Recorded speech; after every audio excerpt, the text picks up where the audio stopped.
Que bom que a gente está aqui de novo meditando na palavra de Deus. E eu quero trazer um tema muito importante, como todos são, né? A palavra de Deus sempre é vital para nós, né? Mas é sobre confissão.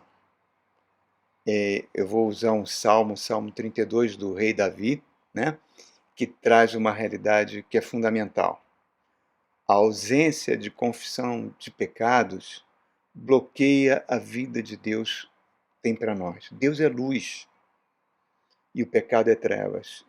E o pecado faz separação entre nós e Deus.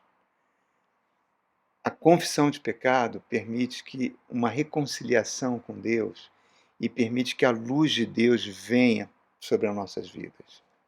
O amor de Deus é incondicional. Deus nos ama, independente das nossas terríveis coisas que possamos fazer. Sempre Ele vai nos amar. Mas o seu perdão, não. O seu perdão é condicional. Depende da nossa consciência da nossa atitude, da responsabilidade pelos nossos atos, pelo arrependimento, né, que é a base, é o cerne da vida cristã, o arrependimento e a confissão de pecados. É tão importante que a Igreja Católica a transformou num sacramento, né, devido ao estrago que faz na psique, na alma da pessoa, na natureza da pessoa, a ausência de uma prática de confissão de pecados. Deus colocou em todos os seres humanos, irmãos, em todos os seres humanos, Deus colocou a consciência. Consciência, o homem pode estar morando lá no Nepal, dentro de uma caverna, lá no Himalaia, sei lá, ele tem consciência.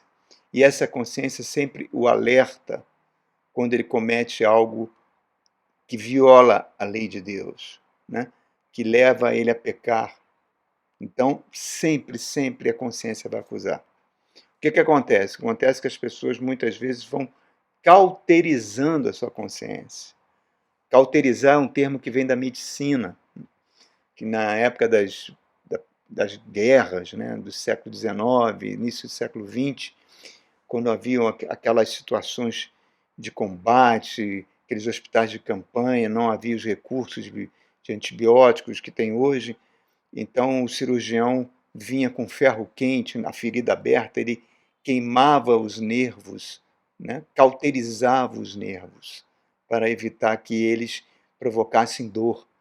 Então, quando diz cauterizar a consciência, é exatamente isso. É a prática constante de pecados, de atitudes erradas, e a pessoa não levando em consideração a voz da consciência, o que acontece? Ela vai ficando cauterizada, anestesiada. Lá em Mateus capítulo 3, diz que as multidões se dirigiam ao Rio Jordão para serem batizadas por João Batista. E elas chegavam confessando seus pecados, em atitude de arrependimento. Havia apenas um grupo que não fazia isso. Eram os fariseus e os saduceus, que se achavam melhores do que as outras pessoas, mais santos, mais próximos de Deus. E João Batista, quando vê eles ali se aproximando, chamava: vocês são raça de víboras.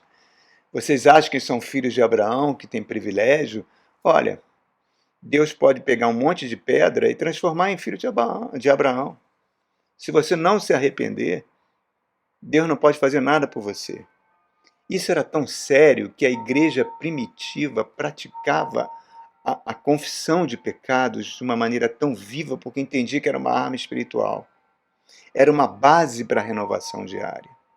Era uma bomba no inferno, por quê? Porque agora nós estávamos debaixo do sangue de Jesus que nos purifica de todo pecado. Tirava a legalidade para que os espíritos demoníacos atuassem na vida da pessoa. A confissão, irmãos, ela atua no caráter, basicamente no caráter humano. E muitas pessoas têm dificuldades com isso. Muitas pessoas são muito inconstantes, né? Romanos 12, verso 1 e 2 fala que para nós apresentarmos nossos corpos como sacrifícios vivos e agradáveis a Deus, como culto racional, não nos conformando perante esse mundo, mas transformando pela renovação da nossa mente para que possamos experimentar a boa, perfeita e agradável vontade de Deus em nossas vidas. Se não houver uma prática de pecado, não tem como transformar a mente, irmãos. Porque todo pecado que não é confessado, ele tende a crescer dentro da gente e fazer um estrago lá na frente, uma verdadeira bomba relógio, que pode destruir relacionamentos, etc. Deixa eu frisar algo muito importante. A confissão, ela é como se fosse uma autoanálise diante de Deus. Muitos anos atrás eu fui a um culto de Ano Novo numa igreja, acho que foi no Rio de Janeiro, não me lembro, e o pastor fez uma fila de oração, fez duas filas de oração, né? Uma para aquelas pessoas que queriam portas abertas, bênçãos, respostas de oração no ano que começava. Aquela fila ficou cheia na igreja, cheia. E a outra fila que ele convocou era aquelas pessoas que gostariam de confessar algum pecado oculto, para pedir perdão de Deus. Não tinha ninguém na fila. Ninguém na fila. Então, é fundamental que a gente entenda, irmão, a importância disso. Então, vamos para o Salmo 32. Vamos ver o que o rei Davi diz para nós. Ele fala assim: como é feliz aquele que tem suas transgressões perdoadas e seus pecados apagados. Como é feliz aquele a quem o Senhor não atribui culpa e em quem não há hipocrisia. Olha que coisa fantástica. Davi tinha defeitos graves de personalidade. Ele cometeu um adultério com a mulher do seu general mais fiel, planejou, engravidou a esposa dele, planejou a morte desse general, né? E depois ele foi perdoado por Deus, ele confessa o seu pecado, mas mesmo assim, ele, na sua vida com seus filhos, né, que ele tinha filhos de vários casamentos, ele era um pai ausente, né, porque um dos filhos dele, Absalão, chega para ele e o alerta que a irmã dele, a Tamar, estava sendo seduzida por o irmão mais velho, Aminon. Davi não chama a atenção dos dois, não repreende Aminon. Acaba acontecendo esse incesto e Absalão mata o meio-irmão dele, Aminon, como vingança, e depois vai tentar matar o próprio rei Davi. Então, tudo isso, mas fazia de Davi uma pessoa com muitas falhas de caráter, como nós, como nós. Mas ele tinha uma grande virtude, ele reconhecia a sua responsabilidade diante de Deus, quando ele pecava. Ele não terceirizava a sua culpa, irmãos. Ele tinha tudo para viver uma vida até de depressão profunda, que é o mal do século. Mas ele, por ter o hábito da confissão, ele foi sendo perdoado e restaurado por Deus, ao ponto que Deus chamou um homem segundo o meu coração. A palavra transgressões, que em algumas versões está nesses primeiros dois versos, em outras versões está iniquidade, ela tem duas palavras no hebraico, né, porque o Antigo Testamento foi escrito no hebraico, que significam, são os originais, que é Pesha e Avon. Essas duas palavras, ela tem vários significados. Ela quer dizer ir além dos limites estabelecidos por Deus, perversidade, hipocrisia. Então, reparem, irmãos, Davi sabia qual era o valor do perdão de Deus, por isso que ele está falando como é feliz um homem. Ele escreveu o Salmo 51 quando ele se arrependeu amargamente do pecado que ele tinha cometido com Betseba. A confissão é uma arma espiritual para gerar saúde espiritual na vida da própria igreja, é um presente dado para a igreja. O mundo despreza isso, nem leva isso em consideração. Mas essa palavra pecha, avon, transgressão, também ela significa você prender um animal na armadilha. Então ela está associada à falsidade, insinceridade, hipocrisia. E a confissão implica em você ter um coração humilde diante de Deus para reconhecer o seu erro. Confesse o seu pecado diante de Deus e esse seu pecado feriu a pessoa, procure a pessoa para se reconciliar com ela, depois de ter se confessado diante de Deus. Mas vamos continuar. Verso 3 e 4 fala assim: Enquanto eu mantinha escondidos os meus pecados, o meu corpo definhava de tanto gemer. Dia e noite a tua mão pesava sobre mim. Minhas forças foram se esgotando, como em tempo de seca. Olha só, em outras versões fala que meus ossos doíam e gemiam. Então o que a gente entende? A não confissão dos pecados atua diretamente na saúde emocional e na saúde física. Afeta os ossos, afeta a bilis, afeta o pâncreas, envenena os órgãos internos. É tão sério que quando Jesus cura aquele paralítico de Betesda, depois de 38 anos paralítico, ele vira para o paralítico e fala: você está curado, vá e não peque mais para que não te suceda coisa pior. O pecado é um poder destruidor, irmãos, destruidor. Depois ele fala para a mulher que foi pega em adultério, né, que quase foi apedrejada, quando ele fala, onde estão os seus acusadores? E a mulher, Senhor, eles se foram. Jesus falou também, não acuso você, mas não peque, vá e não peque mais.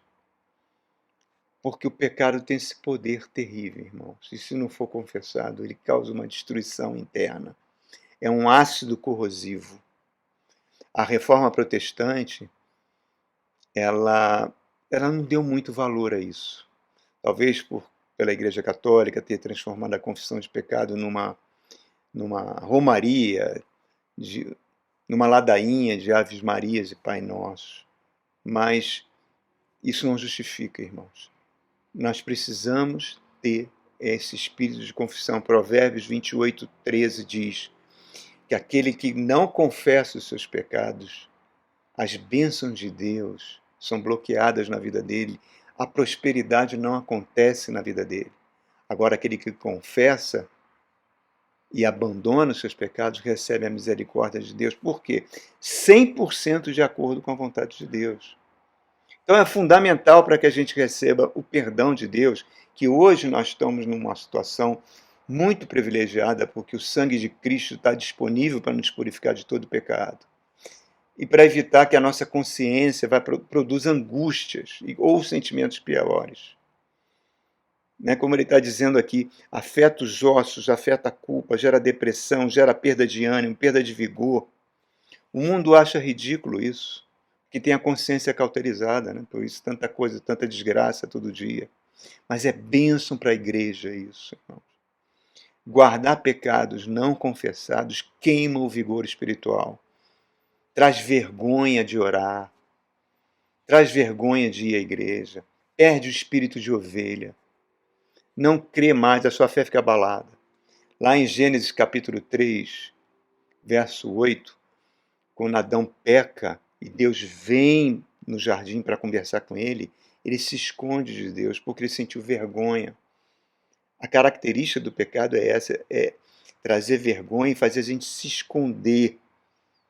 E muitas vezes a gente esquece que nós somos lavados pelo sangue de Cristo, nós estamos numa base de perdão, bloqueando a ação de Deus. Reparem, irmãos, o tripé da vida espiritual sadia é uma palavra de Deus e oração. Essa é a primeira perna do tripé de uma vida espiritual sadia. Segundo, a liberação de perdão. Perdão é aquilo que fizeram conosco, que nos machucou e a gente perdoa. E o terceiro tripé, terceira perna desse tripé que sustenta a nossa vida espiritual é a confissão de pecado. É aquilo que nós fazemos em relação a outras pessoas. É o contrário, entendeu? O perdão foi aquilo que fizeram conosco.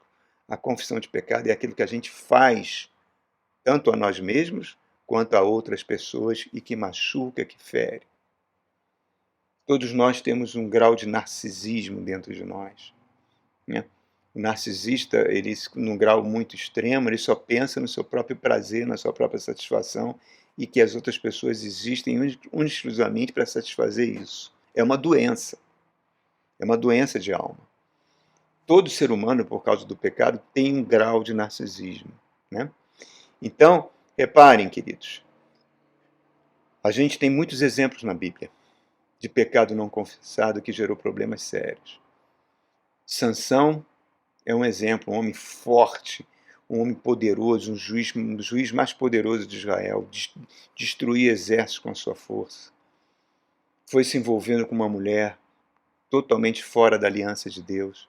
Essa mulher foi seduzindo, ele foi abrindo o coração, abrindo os tesouros que Deus deu para ele, até o ponto de confessar a raiz da sua força e ela trair Sansão, entregá-lo aos seus inimigos, e ele termina a vida sem forças, cego porque vazaram os 2 olhos dele, dentro de um templo pagão, servindo de entretenimento para os filisteus, terminando como palhaço. Ele teve que confessar diante de Deus e pedir: Senhor, mais uma vez me dê a força que eu tive. E aí ele empurra as 2 colunas do templo e o templo desaba sobre ele e sobre os filisteus. Tudo isso poderia ter sido evitado, irmãos, se tivesse uma consciência de alma, de eu errei, eu preciso confessar meus pecados. Quando Samuel chega para quando Samuel chega para o rei Saul e fala: olha, o que você fez? Você não cumpriu a ordem de Deus. Saul começa a dar um monte de desculpas. Não, olha aqui, eu vou fazer melhor, eu separei isso aqui para Deus, eu vou fazer um sacrifício. O Samuel falou: Deus não pediu nada disso para você. A desobediência é pior do que um pecado de feitiçaria. E ele continuou dando desculpas para o seu pecado. E que a palavra diz que o Espírito Santo sai de Saul e ele não nota. E um espírito maligno passa a conviver e atormentar ele até o final da sua vida. Todo espaço vazio é ocupado, irmão. Jesus falou isso. Quando a pessoa é liberta, o espírito maligno sai da pessoa, fica vagando, procurando repouso, né? Não encontra, volta, encontra a pessoa vazia de alma, vazia de Espírito Santo, tudo direitinho na vida dela, mas não tem a presença de uma vida diante de Deus, e traz espíritos, mais espírito, e o estado espiritual daquela pessoa se torna pior ainda, irmãos. Tudo isso é muito sério. 1 de João, capítulo 1, verso 8, diz que todo ser humano peca. E se negar que é um pecador, a verdade não está nele, ainda chama Deus de mentiroso. Por isso que é a maior falha diante de Deus uma pessoa querer apontar o pecado da outra, por se achar mais santa do que a outra, né? Porque cada um tem a sua própria vida, cada um tem seu quinhão de pecado. E Jesus mesmo falou: não repare no cisco que tem no olho do seu irmão, se no teu tem uma trave. Todos nós somos farinhas do mesmo saco, irmãos.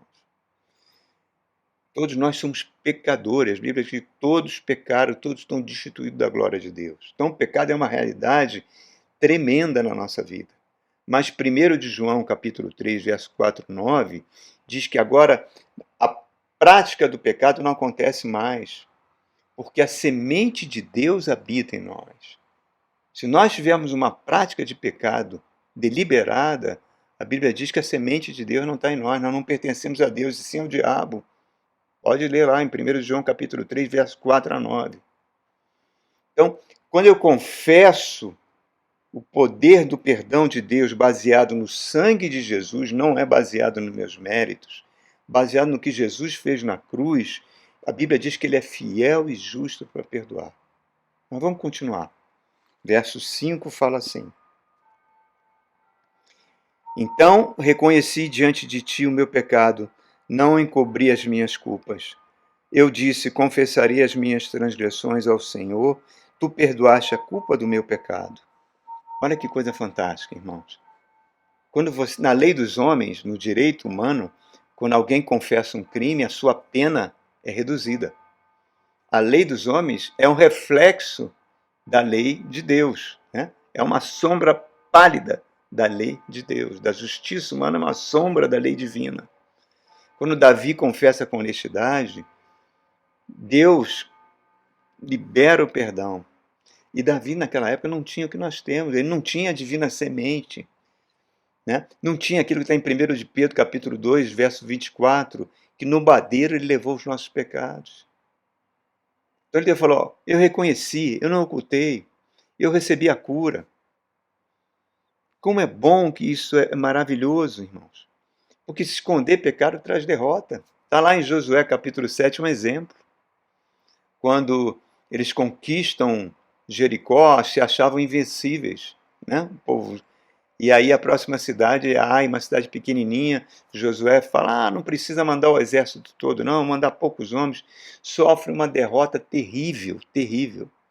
Aí começam a chorar, começam a clamar a Deus, a dizer que Deus os abandonou, que eles agora vão ser derrotados pelos inimigos. Aí Deus chega, em outras palavras, né, fazendo uma paráfrase, ele falou: ô Josué, para com esse choro aí, para com essa choradeira toda. Tem pecado no meio do povo. Eu falei que não queria que eles pegassem nada de Jericó e pegaram uma barra de ouro. Tem corrupção de dinheiro. Então, enquanto vocês não se livrarem desse pecado no meio de vós, vocês não vão ganhar mais nada. Mais nada. Então, repare, irmãos, como isso é sério. Como isso é sério. E não adianta querer esconder. Jesus falou: aquilo que você fizer no oculto, o diabo vai proclamar nos telhados, meu irmão. Porque vai te trazer vergonha. Continuando aqui, versos 6 e 7. Portanto, todos os que são fiéis, orem a ti, enquanto pode ser encontrado. Quando as muitas águas se levantarem, elas não os atingirão, porque tu és o meu abrigo. Tu me perseveras, tu me preservas nas angústias e me cercas com canções de livramento.